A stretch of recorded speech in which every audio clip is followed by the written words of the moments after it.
Lord. మన ప్రభువును రక్షకుడైన యేసుక్రీస్తు నామంలో మీ అందరికీ నా హృదయపూర్వకమైన వందనాలు. Praise lord. ఈరోజు వాక్యము నిర్గమాకాండము 15వ అధ్యాయము 3వ వచనం. యెహోవా యుద్ధశూరుడు, యెహోవా అని ఆయనకు పేరు. అదే నిర్గమాకాండం 15వ అధ్యాయం 4వ వచనంలో ఆయన ఫరో రథములను అతని సేనను సముద్రంలో పడవేశను, అతని అధిపతులలో శ్రేష్ఠులు ఎర్ర సముద్రంలో ముంచివేశను. Praise lord.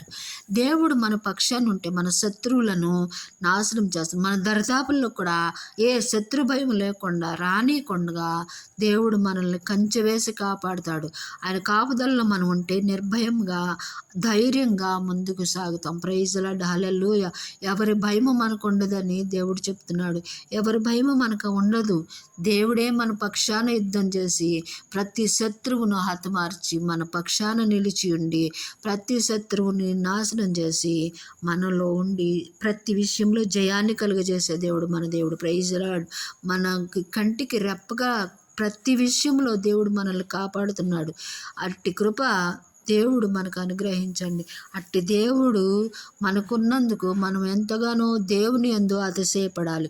ఈ లోకంలో ప్రతి దాని విషయంలో ఆధైర్యపడకుండా దేవుని యందు ధైర్యం ఉండి మనం ముందుకు సాగుదాం గాక. Praise lord. ఆయన యందే మనము గురి నిలుపుతూ ఆయన వైపు నడుస్తూ ఆయన యందు మనము నమ్మిక ఉంచి ప్రతి విషయంలో జయాన్ని పొందుకుందాము గాక. Praise Lord. హల్లెలూయా.